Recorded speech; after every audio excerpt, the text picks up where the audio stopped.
राणा जी, आज ही आज ही के दिन भारत आदिवासी पार्टी का उद्घाटन हुआ था और 2 साल बीत चुके और ये तीसरा आज से रनिंग स्टार्ट होने वाला। भारत आदिवासी पार्टी ने विधानसभा और लोकसभा चुनाव में कब्जा जमा रही है ना। अब इसके पीछे की क्या गणित रही कि अचानक से इतने विधायक, 4 से 5 विधायक और एक सांसद निकाल लेना। सबसे पहले आपके चैनल को जोहार और बहुत बहुत धन्यवाद। आज भारत आदिवासी पार्टी के स्थापना दिवस है, तीसरा। भारत आदिवासी पार्टी स्थापना के बाद में इस दक्षिणी राजस्थान में बहुत तेज गति से उन्होंने ग्रोथ करी है। इसके साथ ही यहाँ से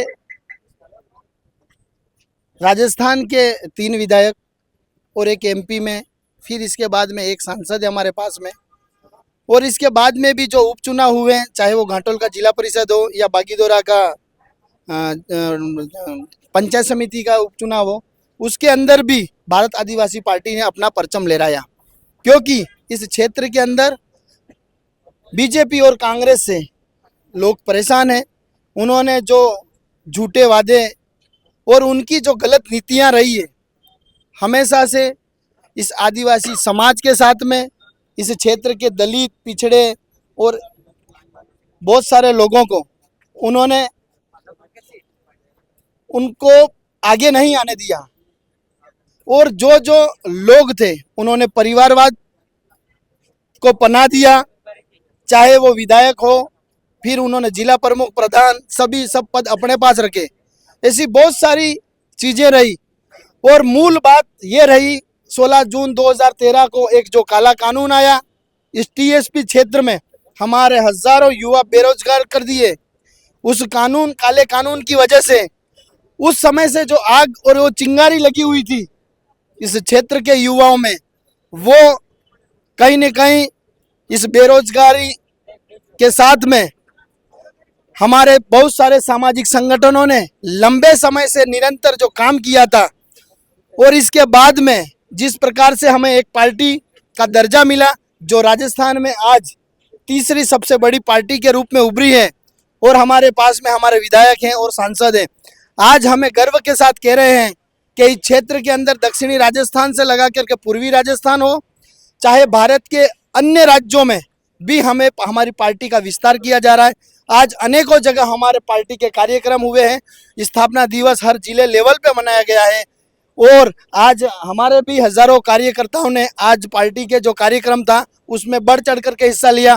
आगे आने वाले जो भी चुनाव रहेंगे उसके अंदर बढ़ चढ़ करके हिस्सा लेंगे और इस क्षेत्र की राजनीति की आबो हवा बदलने के लिए आज सब इकट्ठे हुए हैं। शुक्रिया, धन्यवाद। कि अभी लगातार मन्नालाल रावत और थावरचंद डामोर के बीच में सोशल मीडिया पर आपस में लड़ाई चल रही, मतलब धरातल पर नहीं, सोशल मीडिया के ऊपर है। भाई साहब, मुझे बताइए, मन्नालाल रावत और धरियावत के विधायक थावरचंद डामोर के बीच में सोशल मीडिया पर आपसी विवाद चल रहा, क्या है पूरा मामला? आपके चैनल को सबसे पहले जोहार। जिस प्रकार से मन्नालाल रावत जी को जो मनवादी सरकारों ने इसको इशारा कर रखा है कि आपको सिर्फ धर्म की पॉलिटिक्स करनी है, विशेष इस क्षेत्र का मुद्दा है शिक्षा, स्वास्थ्य, रोजगार, नौकरी, पानी और ऐसे अन्य मुद्दे हैं। उन मुद्दों को भड़काने के लिए मन्नालाल रावत जी को धर्म थोपा गया है कि आप धर्म पे पॉलिटिक्स करते रहे। और मन्नालाल रावत को सोते हैं तो आदिवासी परिवार नजर आता है और उठते हैं तो आदिवासी परिवार नजर आता है। मैं कहना चाहता हूँ कि आदिवासी धर्म इसलिए नहीं, आदिवासी हिंदू धर्म हिंदू इसलिए नहीं है कि आदिवासी प्रकृति पूजक है, क्योंकि प्रकृति पूजक मतलब आदिवासी प्रकृति की उपासना करता है। और आदिवासी के जो प्रकृति उपासना के बाद में आदिवासी के जो बात करिए, जो वर्ण की बात करें, तो जो हिंदू धर्म में 4 वर्ण होते हैं, क्षत्रिय, ब्राह्मण, क्षत्रिय, वैश्य और शूद्र।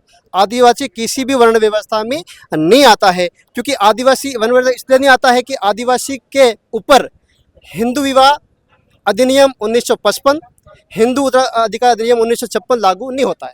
क्योंकि इसलिए लागू नहीं होता कि आदिवासियों की रीति रिवाज, परंपरा, संस्कृति, खान पान पूरा हिंदू धर्म से भिन्न है।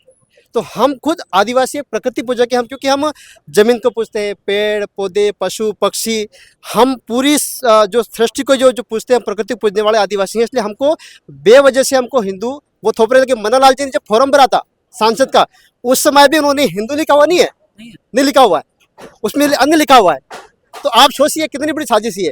जबकि मन्नालाल जी रावत को अभी इस समय में शिक्षा, स्वास्थ्य, रोजगार की बात करनी चाहिए। उसी प्रकार से मन्नालाल रावत के जो पास में जाडौल में जो बच्चियां, एक बच्ची नीचे आई थी, वहां पर भी मन्नालाल जी नहीं बोल पाए। ऐसे कहीं जो मुद्दे हैं वहां पर मन्नालाल जी रावत नहीं बोल पाए, केवल उनको धर्म धर्म धर्म। सुनिए, वो कहते हैं कि ये तो ईसाईकरण का बढ़ावा देते हैं और हिंदू से अलग करके। हम ना तो ईसाई हैं, ना सिख है, ना बौद्ध है, ना हिंदू है, ना पारसी है, ना ब्राह्मण है, ना जैन है। हम आदिवासी एक प्रकृति पूजक है, क्योंकि हमारा पहले धर्म कोलम था। हमारे जो नेता वहां गए, वो नेता वहां जाके सिर्फ और सिर्फ कचौरी समोसा खा के जो इन पार्टी की गुलामी करी, और गुलामी करने के बाद में वहां हमारा धर्म का जो कोलम था उसकी रक्षा नहीं कर पाए। तो 1955 में भी हमारा धर्म कोलम ट्राइबल शेड्यूल ट्राइब था। उसके बाद में इन पार्टियों ने उस धर्म कोलम को हटा दिया गया। जबकि हम तो कह रहे हैं कि हमें बेवजह से हिंदू धर्म में ना थोपे, हम प्रकृति पूजक है, हमारा खान पान, रीति रिवाज, परंपरा सारा अलग है।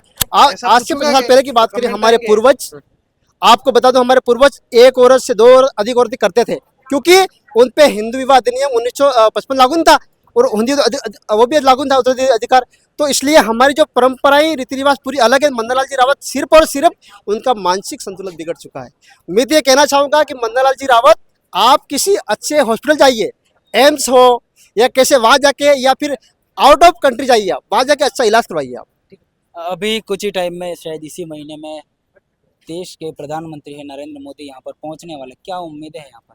ये तो आदिवासी परिवार की ताकत है। आदिवासी परिवार इसलिए यह उतरा है कि अनुसूचित क्षेत्र ही है। ये उतरने का वजह यह है कि जब 2016 में एक अधिसूचना जारी हुई थी, उस अधिसूचना, और 2016 की और 13 की अधिसूचना, यहाँ पे काला कानून लागू किया इन लोगों ने, तब जाके हमारे आदिवासी, हम जो बेरोजगार है वो बेरोजगार हुए, जो युवा बेरोजगार हुए।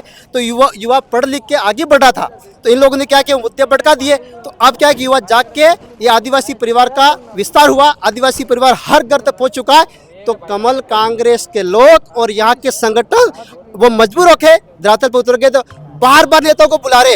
लेकिन मैं कहना चाह रहा हूँ कि यहाँ का आदिवासी जाग चुका है। जल, जंगल, जमीन, संवैधानिक हक अधिकार, आरक्षण, नौकरियों के बारे में वो प्रयासरत है, और धरातल से लेके ऊपर तक वो लड़ता रहेगा। तब तक वो हक अधिकार नहीं मिला, तब तक लड़ता रहेगा।